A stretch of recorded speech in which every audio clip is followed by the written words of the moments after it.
Marlène Schiappa dans le grand oral des JG, Madame la secrétaire d'État à l'égalité femmes-hommes. Question de Zora Habitant. Alors moi j'ai une question. En fait, on s'aperçoit que dans les grandes villes, c'est plutôt les Verts ou la République En Marche qui arrivent en tête.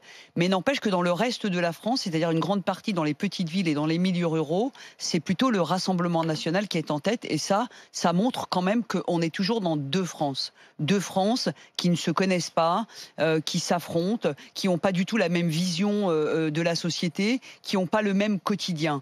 Donc ça, c'est quelque chose de très important, puisque la France, ce n'est pas que les grandes villes. Ça, c'est la première question. Et la deuxième question, c'est vrai que la République En Marche n'a que 3 ans, mais n'empêche que qu'est-ce que fait la République En Marche pour que demain, dans chaque scrutin, y compris celui d'aujourd'hui sur lequel on aurait pu avoir un premier signe, pourquoi le Rassemblement national, c'est pas le score de Benoît Hamon? C'est-à-dire qu'aujourd'hui, on est en train de se satisfaire d'un Front National, d'un Rassemblement national qui finalement grimpe à chaque fois. Est-ce qu'il n'est pas temps de s'interroger sur ces deux France, et deux, sur le fait que ce que nous produisons, en tout cas sur ce que les progressistes soi-disant républicains produisent, finalement ne réduit pas le Rassemblement national à un parti politique quasi inexistant au niveau de son chiffre. Et ça, c'est inquiétant. Oui, plusieurs choses. D'abord, je vais commencer par la deuxième partie de votre question. D'abord, oui, moi, je partage cet effarement. Moi, quand j'étais adolescente, je me souviens qu'on faisait des manifs pour protester contre le fait que Jean-Marie Le Pen passait la barre des 15%. Et à l'époque, on était très choqués de voir qu'il devenait un parti qui faisait plus de 15% aux élections présidentielles. Et maintenant, effectivement, on se satisfait quand un parti au pouvoir arrive deuxième derrière le Rassemblement national. Je dis les commentateurs parce que pour nous, évidemment, c'est pas une victoire. Mais derrière, moi, j'ai envie de demander qu'est-ce qu'on fait collectivement. Moi, je veux bien que tout soit tout le temps la faute, la responsabilité du président de la République, mais qu'est-ce qu'on fait collectivement pour lutter contre le discours de haine du Front National, du Rassemblement national? Nous en prenons notre part. Moi, j'ai systématiquement dénoncé les votes de Marine Le Pen lorsqu'elle était députée européenne contre les droits des femmes, mais aussi contre tout un tas de sujets liés à la fraternité, à la solidarité, etc. J'ai dénoncé également le fait que là, les députés RN sortants, pour la plupart, ne sont même pas allés siéger. Il y a eu assez peu de dénonciations de ces faits-là, en tout cas de mise au jour, de réalité de ce que sont vraiment les politiques publiques du Rassemblement national. Parce que quand Marine Le Pen est mise en examen, ce qu'elle est, ça fait pas une ligne. Quand c'est un ministre d'un parti comme La République En Marche ou Socialiste et autres, ça fait la une et on demande la démission. Comment ce regard différent en fait? Je sais pas, ça c'est à chacun de faire son propre examen de conscience, si on peut le dire ainsi. Mais effectivement, Jordan Bardella, il a été mis en cause fut un temps pour emploi fictif au Parlement européen. Il est tête de liste du Rassemblement national maintenant, et ça a été assez peu évoqué. Le fait qu'il y ait une députée sortante du Rassemblement national qui ne soit même pas allée siéger, et quand elle a été mise en cause, elle a répondu oui, mais c'est parce que je passais par le parking, c'est pour ça que j'ai jamais badgé. En termes de se moquer du monde, on est quand même assez loin, et c'est ça aussi assez peu dénoncé. Et en ce qui concerne le mouvement autour des Gilets jaunes, je pense qu'il y a eu quand même énormément de Macron-bashing et d'anti-Macron.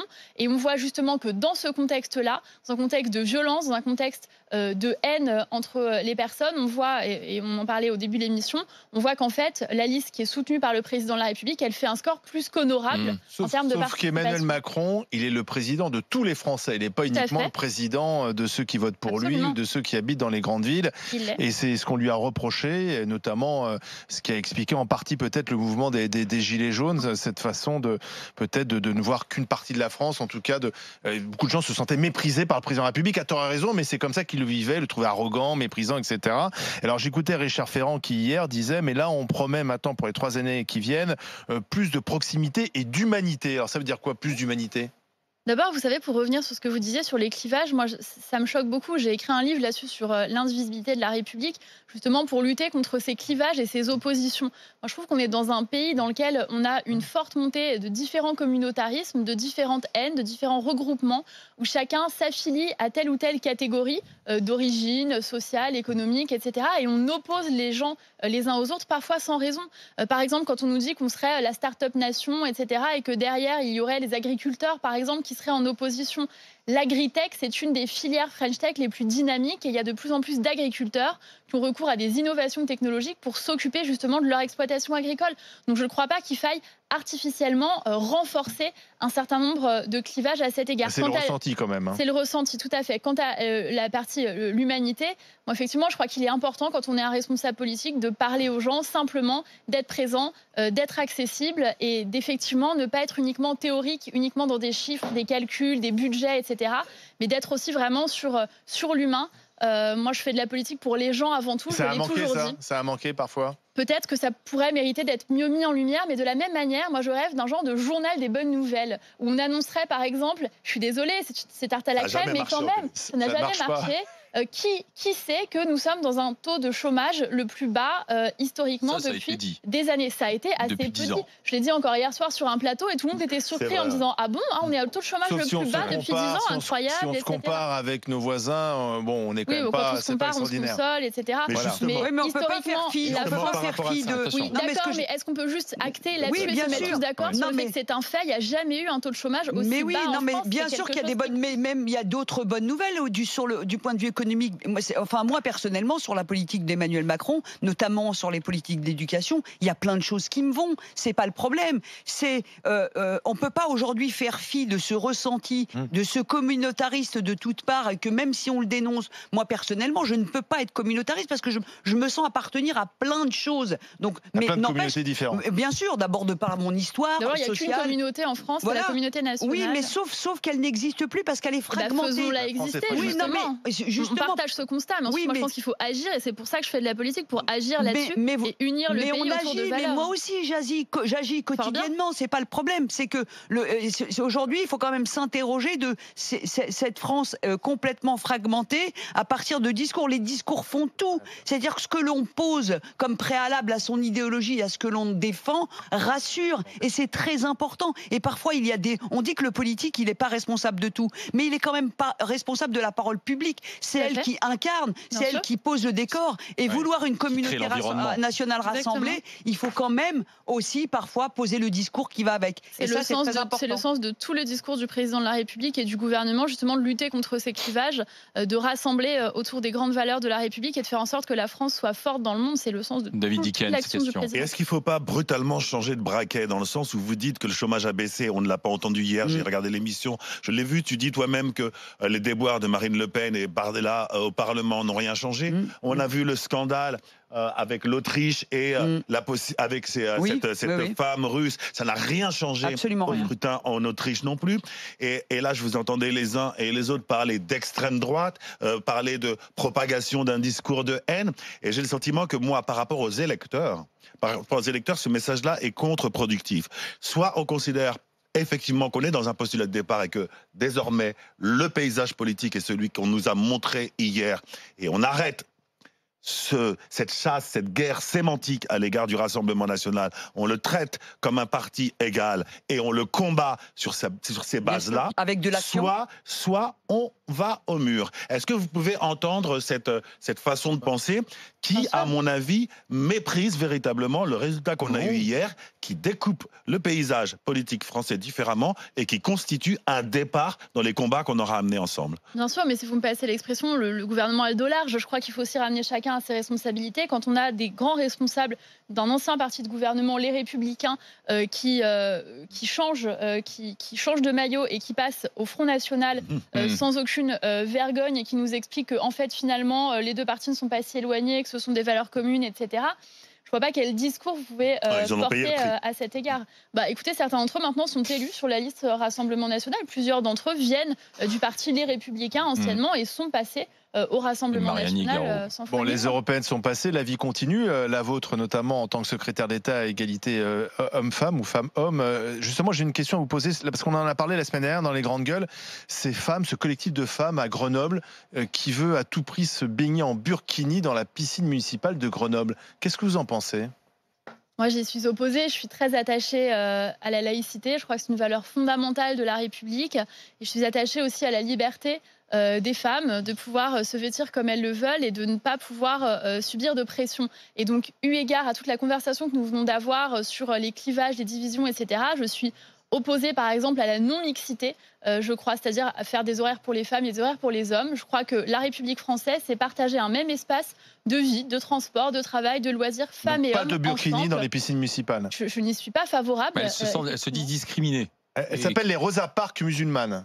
Oui, alors c'est un tout petit peu galvaudé parce que Rosa Parks, justement, se battait pour qu'il y ait un bus partagé entre les Noirs et les Blancs pour quelque chose contre lequel on ne peut pas lutter. Moi, je crois que partout dans le monde, il y a des femmes qui luttent pour que l'on puisse vivre sans burkini, sans burqa, que les femmes puissent vivre librement. Je rappelle par exemple que Nasrin Sotoudeh, avocate iranienne, est toujours en prison pour avoir défendu justement des femmes qui voulaient vivre sans voile.